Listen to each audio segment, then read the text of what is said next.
The call to awaken, the paradox of the modern seeker.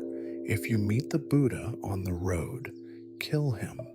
What kill the Buddha? These strange words might be the last thing you expected to hear tonight, especially here in a place called Moonlight Temple, where you came seeking peace.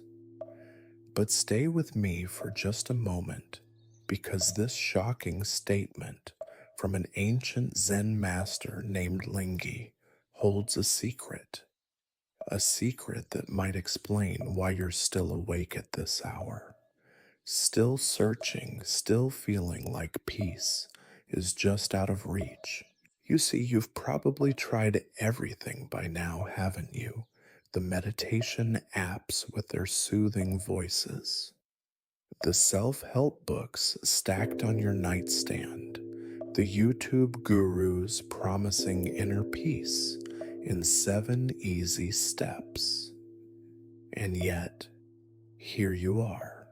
What if I told you that all that searching, all that looking outside yourself for the answer, is exactly what Lingi was warning about?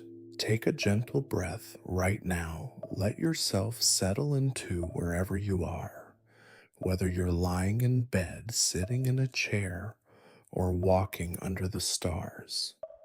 Because what you're about to discover over the next 3 hours isn't another technique to master. It's something much simpler and much more profound. This isn't about destroying anything sacred.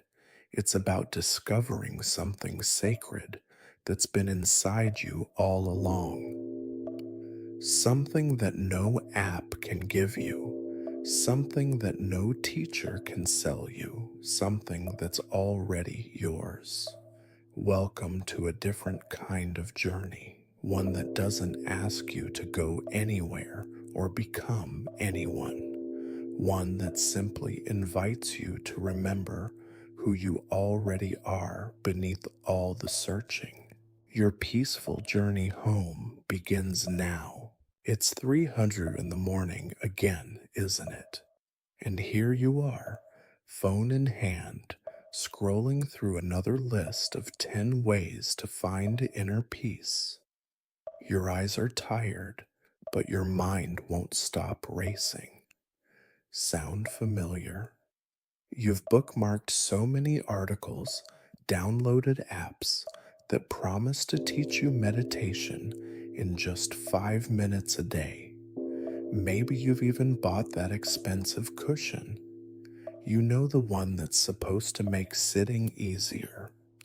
It's probably in the corner of your room right now, holding yesterday's clothes. There's nothing wrong with you for searching. In fact, there's something beautiful about it. 2,500 years ago, a young prince named Siddhartha was doing exactly the same thing. He had everything: wealth, comfort, a loving family. But something inside him knew there had to be more. Just like you feel it when you wake up already exhausted, dreading another day of meetings about meetings. You feel it when you're surrounded by people, but somehow still lonely. You feel it in that hollow sensation after finishing another Netflix series, wondering where the evening went. Is this it? You ask yourself, is this all there is? The modern world gives you such interesting answers to that question, doesn't it?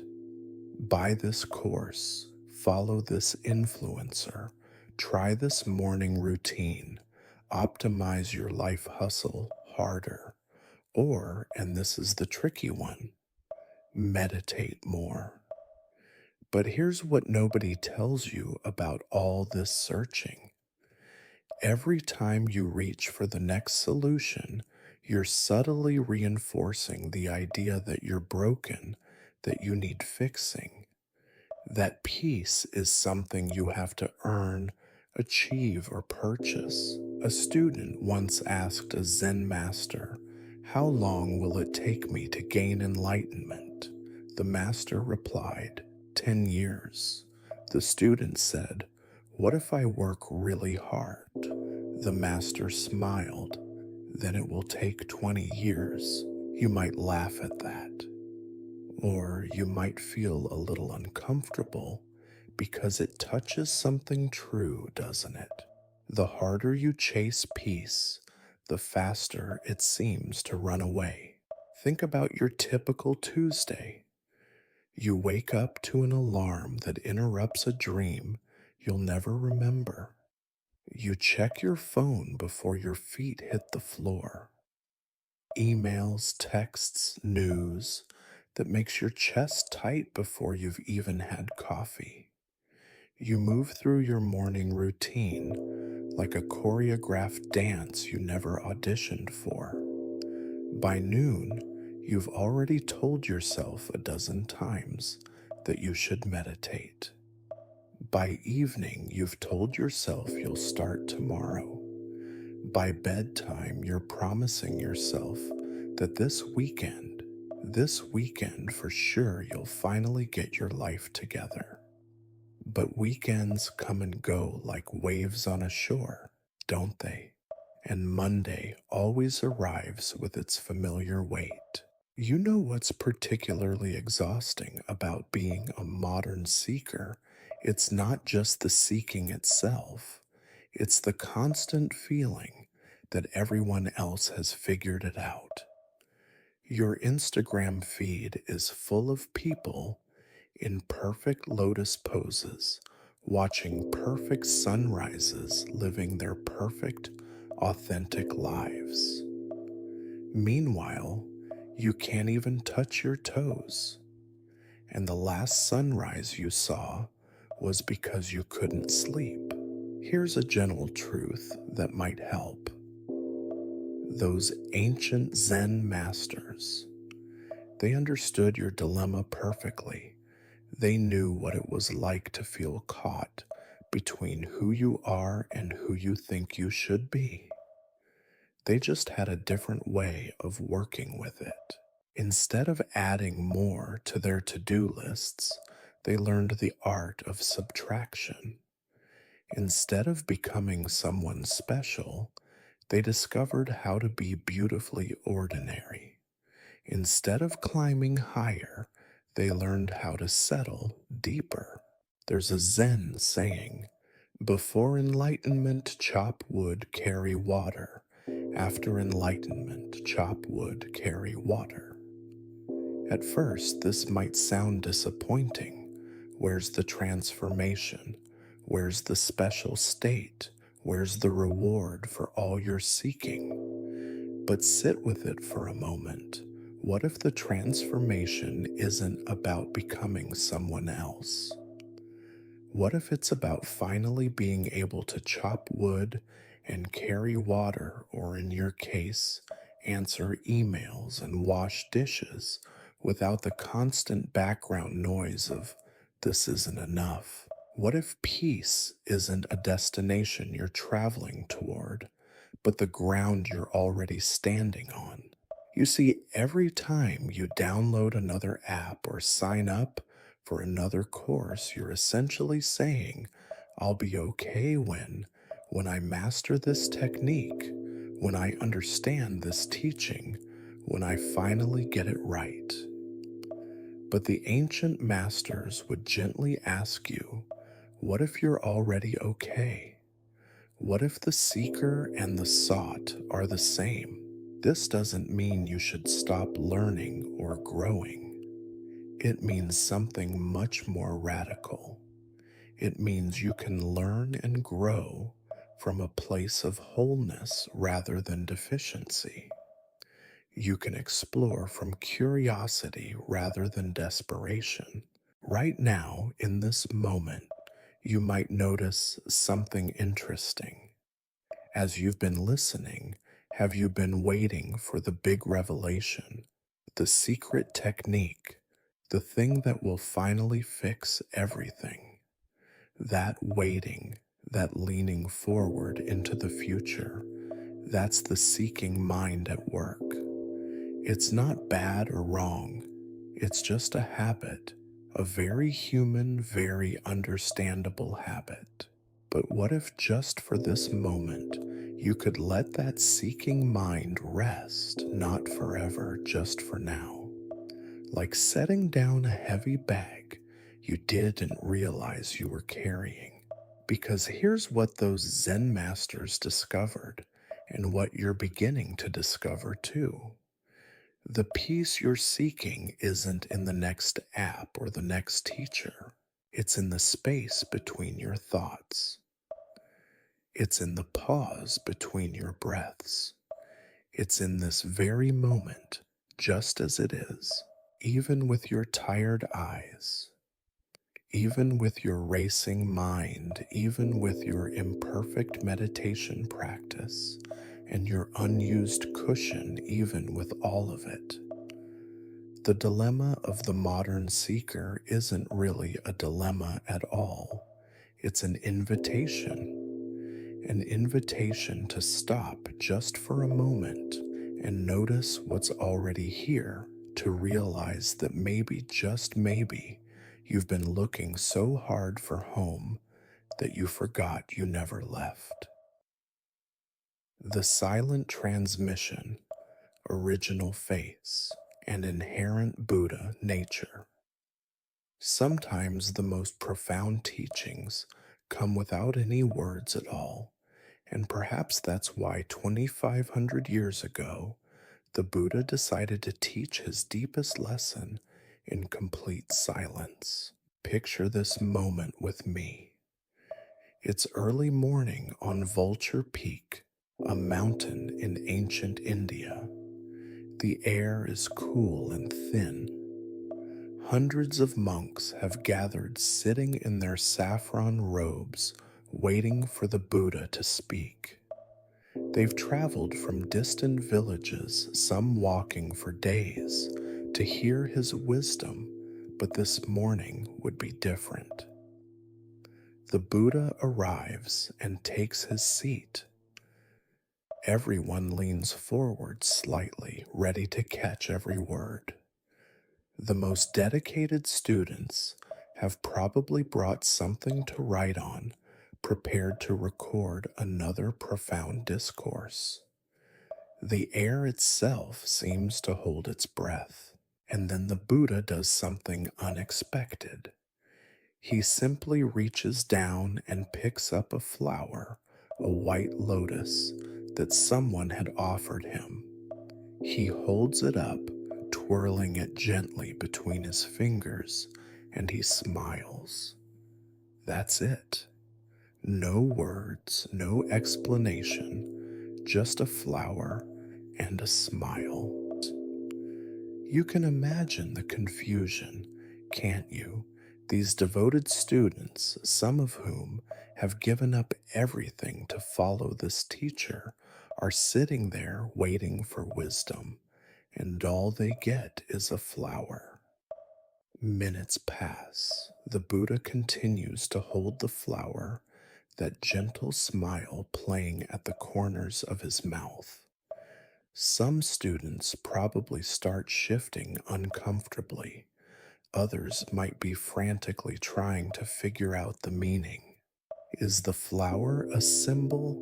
What does it represent? What are we supposed to understand? The mind does that, doesn't it? When faced with silence, it rushes to fill the space. When presented with simplicity, it searches for complexity. When shown something ordinary, it looks for the extraordinary meaning hidden inside.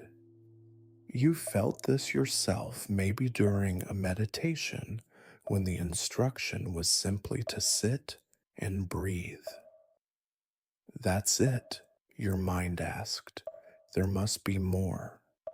A special way to breathe a particular thing, to think about a goal to achieve. But in that crowd of confused monks, one person understood. His name was Mahakasyapa, And while everyone else was caught in their thinking minds, trying to decode the message, Mahakasyapa simply looked at the Buddha holding the flower, really looked, and he smiled back. In that moment, something passed between them. Not information, not concepts, not even words. Something more direct than that. Something more intimate than language could ever capture. The Buddha saw Mahakasyapa's smile and nodded. I have the all pervading true Dharma, incomparable nirvana, exquisite teaching of formless form, he said. It does not rely on words and letters and is transmitted outside all doctrines. I now hand it to Mahakasyapa. What did Mahakasyapa understand that the others missed? He understood that the teaching wasn't about the flower. The teaching was the flower. The entire universe, all of the Buddha's wisdom, everything worth knowing, was right there in that simple gesture. You see, the other monks were waiting for the flower to mean something. Mahakasyapa saw that the flower already was something complete in itself, perfect in its simplicity, not pointing to the truth, but being the truth. This is what Zen calls direct transmission, heart to heart, mind to mind. No messenger needed, because the message and the messenger are one. You've had Mahakasyapa moments.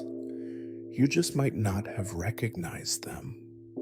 Remember when you were a child lying on grass, watching clouds? There was no purpose to it, no goal, no meaning to extract, just you and the sky and the simple joy of being alive. That was a flower sermon moment. These are your flower sermons, these moments when life breaks through your thinking and touches you directly, when you stop trying to understand and simply are.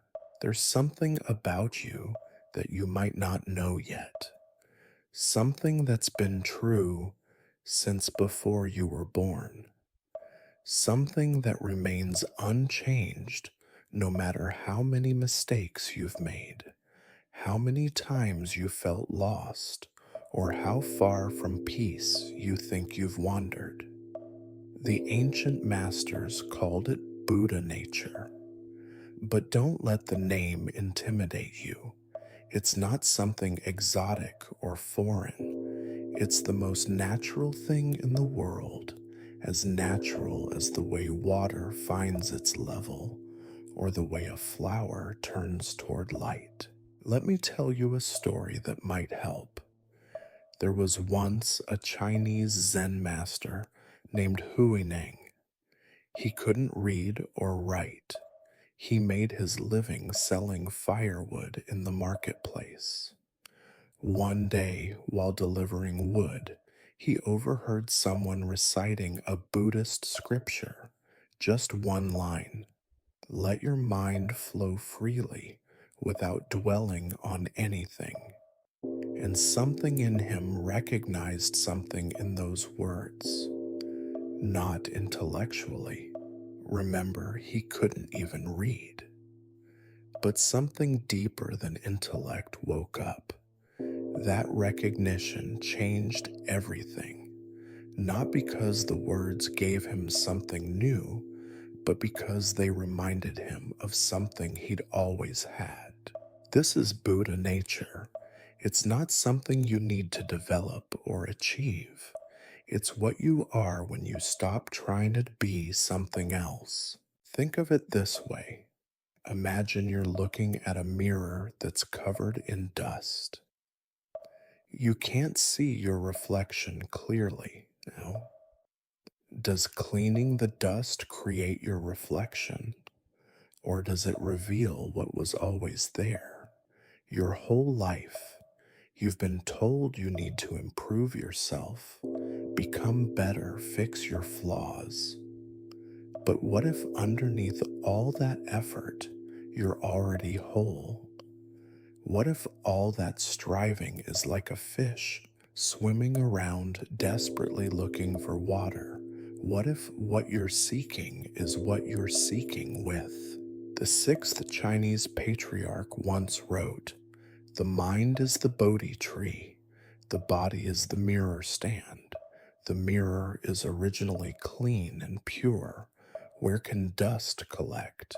In other words, your true nature, this Buddha nature, is like a perfect mirror, always clean, always pure, always reflecting reality exactly as it is. The dust is just temporary. The dust is just on the surface. But what is this dust? It's all the stories you tell yourself about who you are. I'm not good enough. I'm too anxious. I'm bad at meditation. I'm not spiritual. Layer after layer of identity that covers your original brightness. But here's what's remarkable. Even as these stories play something in, you remains untouched by them. Something in you knows they're just stories. That's your Buddha nature peeking through. It's been there through every moment of your life. Through all the changes, something remained unchanged. This unchanging awareness, this is what Buddha nature points to. You might be thinking, this sounds nice, but I don't feel particularly Buddha-like. I lose my temper. I worry about money. I can't even sit still for 5 minutes. But that's exactly the point. Buddha nature isn't about being perfect. It's about being perfectly what you are. Even your imperfections arise from Buddha nature. Even your struggles are expressions of this fundamental aliveness.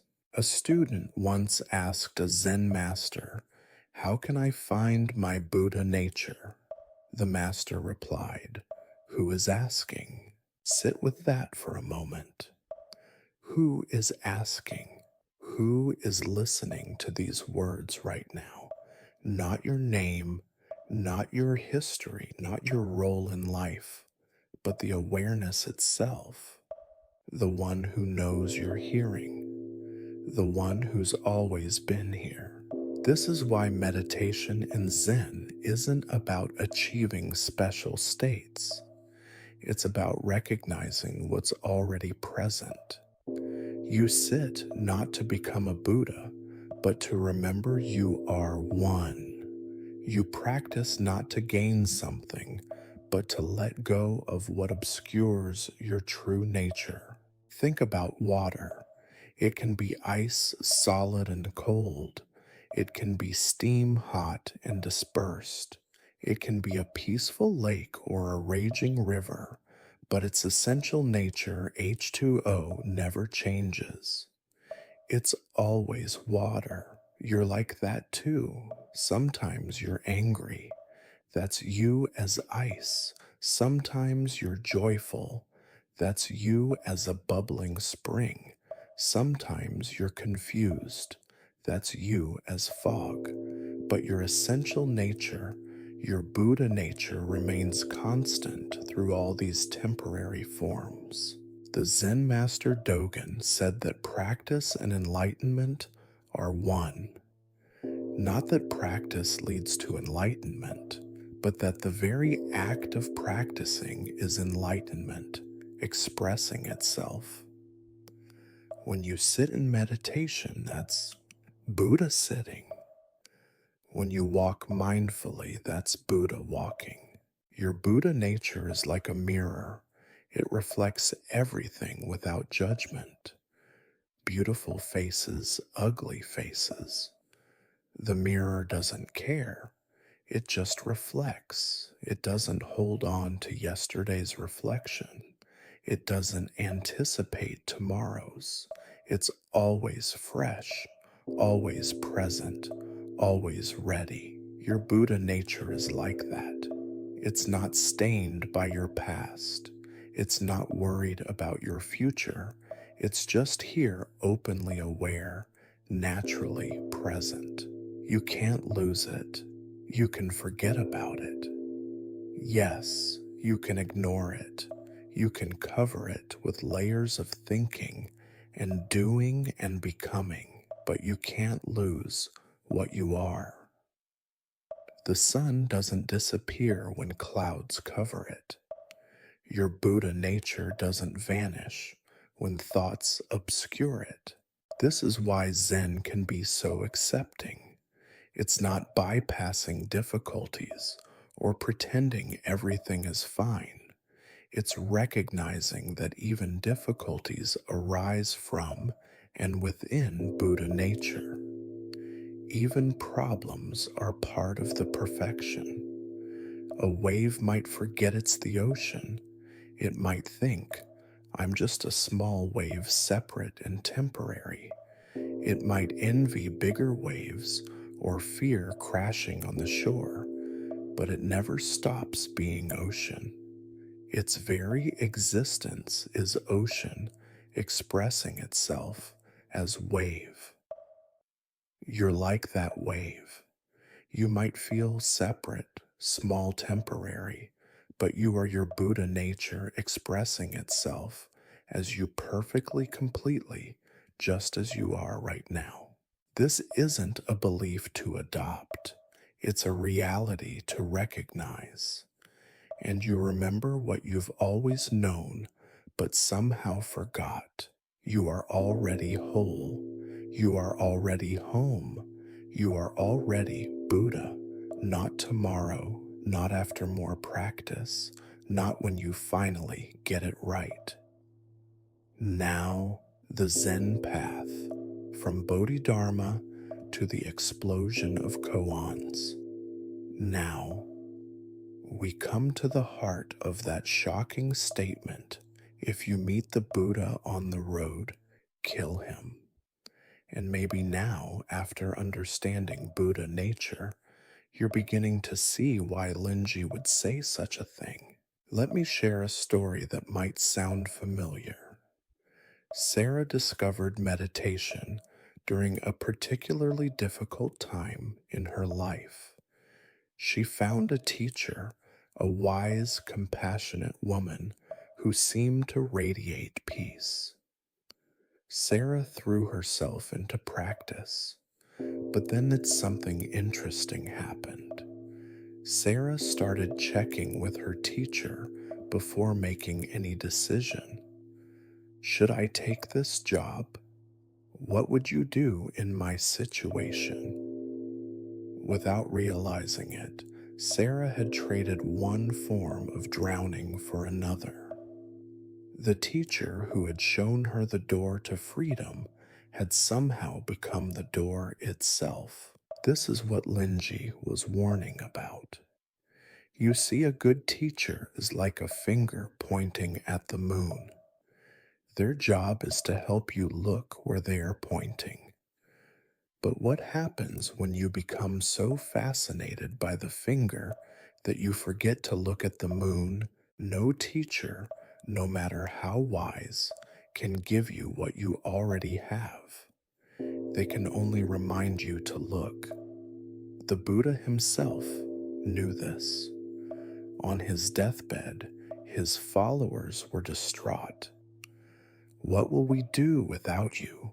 They asked. And the Buddha said, be a lamp unto yourself.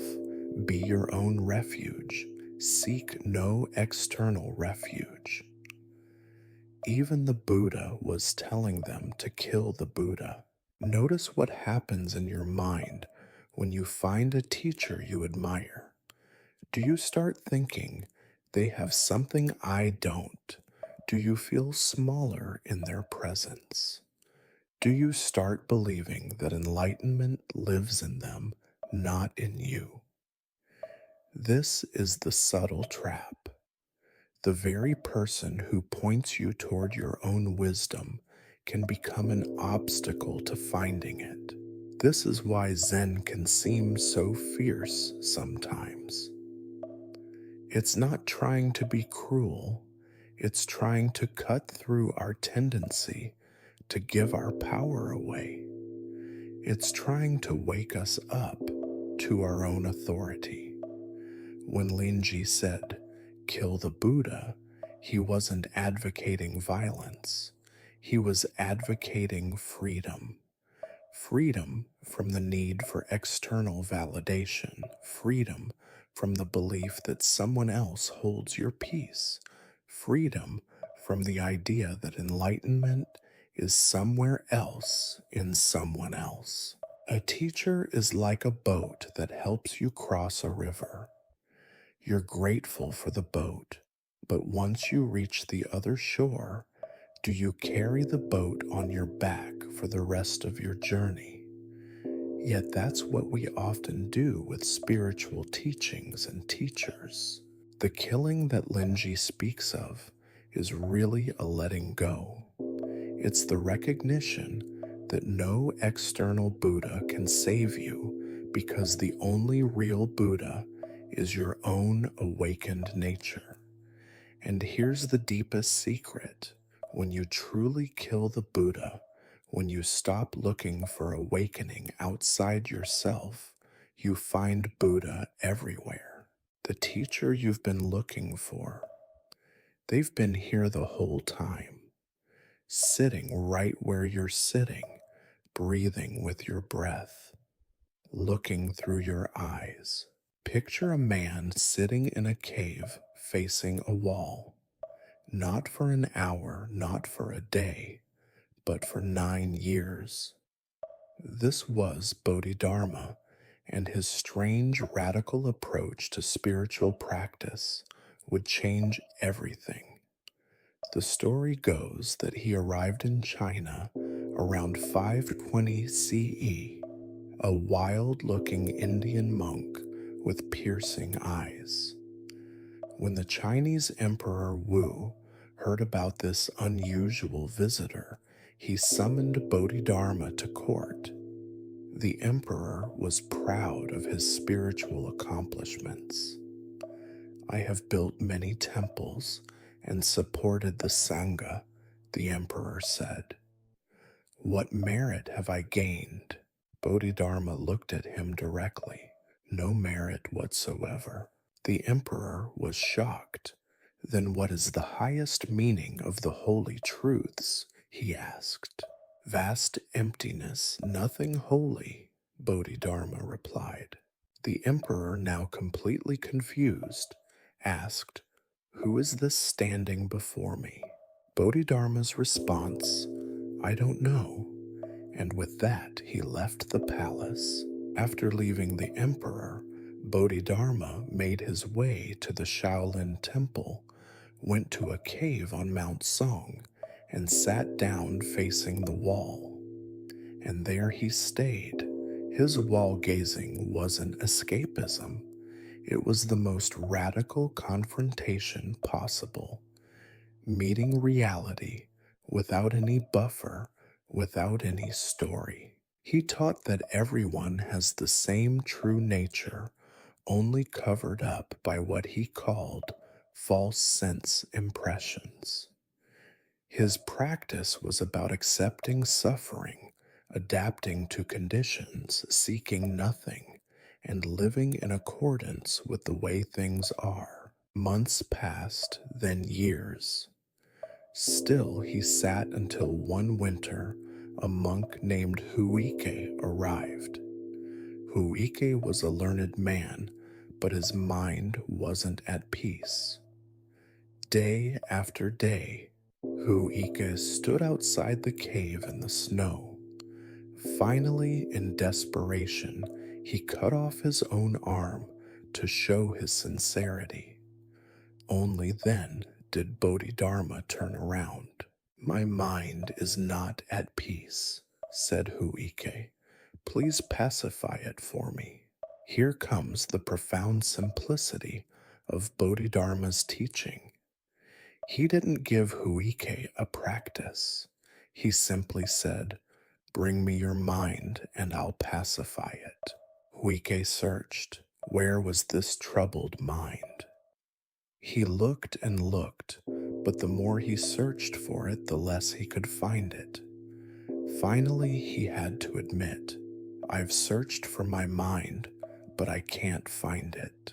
"There," said Bodhidharma, "I have pacified it for you." In that moment, Huike woke up, not to some special state, but to the simplest fact the troubled mind he'd been trying to fix didn't actually exist as a solid, findable thing. It was just thoughts arising and passing. This is Bodhidharma's essential gift, pointing directly to the nature of mind. This approach created what would become Zen. While other schools were adding more practices, Bodhidharma was subtracting. While others promised future enlightenment, he was pointing to present freedom. His teaching remained radically simple. Look directly at your mind. What is the sound of one hand clapping? Just let that question sit with you for a moment. Don't try to answer it. Just feel what it does to your thinking mind. This is the strange and wonderful world of koans. These seemingly absurd questions and statements are tools for breaking through the rational mind. The word koan originally meant a public case in ancient China. In Zen, it became a tool for unlocking what can't be unlocked, a question that questions the questioner. Master Hakuin gave us the one hand koan. One student worked on it for 3 years. Finally exhausted, he was walking in the garden when he heard a temple bell ring. And in that moment, something broke open. His whole being was the answer. Koans are not riddles to be solved intellectually.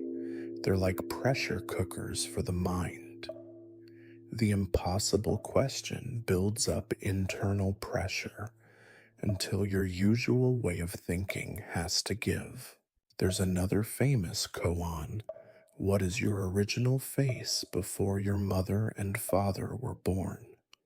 Your mind might start calculating, but the koan pushes further. What is this you that thinks it began with birth? Here's one that sounds deceptively simple. What is Buddha? A monk asked Master Yunmen. Yunmen's answer, a dried shit stick. In ancient China, they used sticks instead of toilet paper. Yunmen was pointing to the most ordinary, least sacred thing imaginable. Why, to short circuit the monk's tendency to put Buddha somewhere special, somewhere else, somewhere holy. No, says Yunmen. Buddha is in the mundane. Buddha is so ordinary, you're missing it by looking for something special. Working with a koan is like being a detective, investigating a crime that never happened. You gather clues, follow leads, but every solution dissolves under scrutiny until finally you realize you are the mystery you're trying to solve. The answer isn't in words, it's in the looking itself. In the moment when the question turns back on itself and dissolves into wonder in the recognition that you are the answer you've been seeking. And that recognition, that's the sound of one hand clapping, the beauty of stillness, Zen in Japanese culture and daily life. There's a radical simplicity in what I'm about to share with you. So simple that your mind might rebel against it, so ordinary that you might think you're missing something. Just sit. That's it. That's the practice. Not sitting to get somewhere, not sitting to become someone, not sitting to achieve a special state, just sitting. In Japanese, they call it shikantaza. Shikan means just or nothing but. Ta means to hit. Za means to sit. Just sitting, nothing extra. This was the revolutionary practice that Dogen brought back from China to Japan in the 1200s. Dogen had a radical insight about this practice. He said that sitting itself is enlightenment. Not that sitting leads to enlightenment, but that the very act of sitting without agenda is itself the expression of your awakened nature. When you sit without trying to get anywhere, what are you expressing? You're expressing the truth that you're already here. When you sit without trying to become someone, what are you demonstrating? That you're already complete. A student once asked Dogen, if we're already enlightened, why do we need to practice? Dogen smiled. Practice is enlightenment, he said. Practice doesn't make you more enlightened. It expresses the enlightenment you are. But don't mistake simple for easy. You sit down, and immediately your mind starts planning. I wonder if I'm doing this right. My back hurts. What's for lunch? But Shikantaza says include all of that. Don't try to stop your thoughts. Don't try to achieve some special state of calm. Just sit with whatever is happening. Thoughts come. You don't push them away. You don't follow them either. They're like clouds passing through the sky of your mind. Sounds arise. You don't label them good or bad. They're just the soundtrack of this moment. This is what Dogen called dropping off body and mind, not getting rid of them, but no longer being confined by your idea of them. And Shikantaza doesn't stay on the cushion. Once you learn to just sit, you learn to just walk, just eat, just work. You wash dishes, and it's not to get clean dishes, it's the universe washing dishes through you. When Zen came to Japan, it didn't stay in the monasteries, it spilled out into everyday life. It transformed how people arranged flowers, designed gardens, wrote poetry, even how they fought with swords. The tea ceremony, or chinoyu, embodies a principle called ichigo ichii. One time, one meeting. This gathering, these people, this moment, it will never happen again exactly like this. The tea master Sen no Rikyu understood that enlightenment doesn't only happen on meditation cushions. It happens when you pour water, when you clean a bowl, when you give your complete attention to the most ordinary acts. This is the aesthetic of wabi sabi that grew from Zen finding beauty in imperfection, seeing the profound in the humble. The Zen gardens of Japan teach the same lesson. At Ryoanji Temple in Kyoto, 15 rocks sit in a sea of raked gravel. From any viewing angle, you can only see 14. One is always hidden. The hidden rock teaches us something.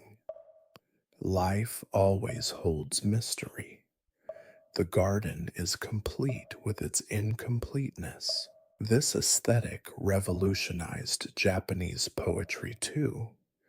The haiku 17 syllables capturing a moment comes straight from Zen's economy of expression. Basho, the great haiku master, was a Zen practitioner. His most famous poem, An Old Pond, a frog jumps in. The sound of water. That's it. No explanation. Just this moment perfectly itself. Even martial arts transformed under Zen's influence. The way of the sword became not just about fighting, but about presence. A samurai trained to be so completely here that thought couldn't interfere with action. The sword moves by itself when the swordsman gets out of the way. This is what Zen brought to Japanese culture, the understanding that any activity can be a doorway. A student once asked a Zen master, "What did you do before enlightenment?" "Chopped wood, carried water," the master replied. "And what do you do after enlightenment?" "Chop wood, carry water. So what's the difference?" "Before enlightenment, I dreamed of being elsewhere while chopping wood. Now I just chop wood."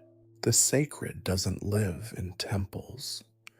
It lives in kitchens and offices and grocery stores. It lives wherever you bring your complete attention. It lives in this moment, this breath, this simple act of being alive. The journey west and coming home. Zen in the New World. Picture this scene. Chicago, 1893, the World Parliament of Religions.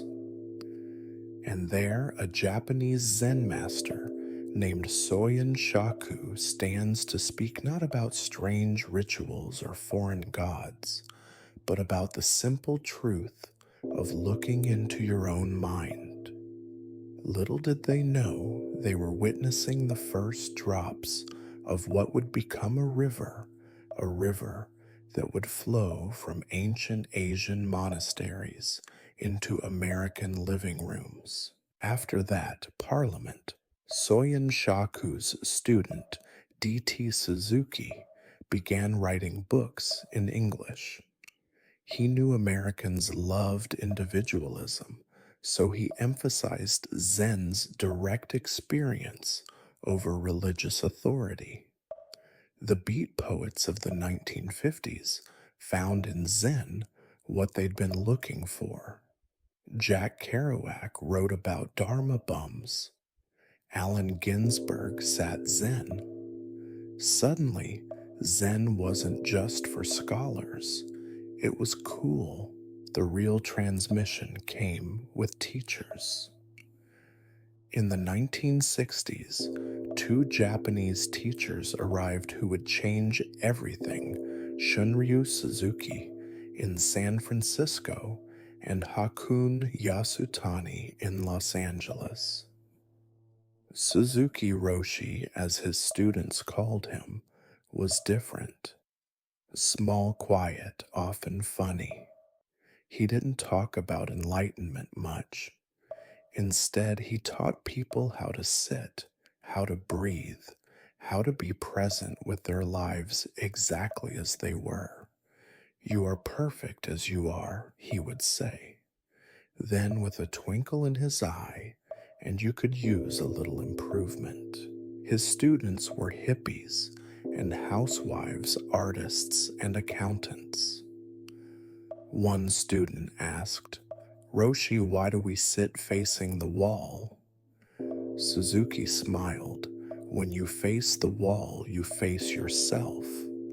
When you face yourself, you face the universe." American Zen developed its own flavor, more psychological, more egalitarian as women became teachers, more engaged with social issues. But the 1970s and 80s brought growing pains. Scandals forced American Zen to grow up to develop ethical guidelines, to question blind obedience to teachers, to remember that killing the Buddha includes not making idols of living teachers. By the 1990s, Zen also began leaving the meditation halls. John Kabat-Zinn, trained in Zen, created mindfulness-based stress reduction, MBSR. Suddenly, meditation was in hospitals. Corporations brought in mindfulness trainers. The Dharma was going mainstream. Some worried about dilution. Is it just stress reduction? But others saw an opportunity. Maybe secular mindfulness is a doorway. Today, you can find Zen everywhere in America. An American student once asked a visiting Japanese master, "Is American Zen authentic?" The master replied, "Is American jazz authentic? It came from Africa, but became something new in America. Not better or worse, different." So here we are after all these stories, all these teachings. And where have we arrived? Right back where we started, with you. Remember that shocking statement: if you meet the Buddha on the road, kill him. Perhaps now you hear the compassion in it, the invitation to stop looking elsewhere for what you already are. You are what you seek. But knowing this intellectually and living it are different things. This is why Zen is called a practice, not a philosophy. It's something you return to moment after moment, like coming home. And what is home? It's this moment when you stop trying to be anywhere else. Coming home to yourself doesn't mean you'll never feel lost again. It means you recognize lostness as another experience arising in your vast awareness. It doesn't mean you'll never suffer. It means you stop adding the second arrow of resistance to life's inevitable pains. The Buddha you need to kill might be the idea of the perfect meditator or the spiritual person you think you should become. Coming home means embracing your ordinary humanness. Yes, you have Buddha nature. You also have bills to pay and relationships to navigate and bodies that age. Enlightenment includes all of it. As we end this journey together, I want to leave you with this. You don't need to go to Japan or find a teacher or master ancient texts. Everything you need is already here, in your breath and your heartbeat, in this ordinary moment that's secretly extraordinary. The Buddha on the road, let him go. The idea that enlightenment is elsewhere, release it. The belief that you're not ready. Thank it for trying to protect you, then set it free. What remains when you've let go of everything extra? Just this, just you, just home. And home, it turns out, has been here all along, waiting in your breath, resting in your heartbeat, shining through your eyes. Welcome home. From all of us here at Moonmind Temple, thank you for taking this journey. May you rest well. May you wake gently. And may you always remember the Buddha you've been seeking has been sitting where you're sitting all along.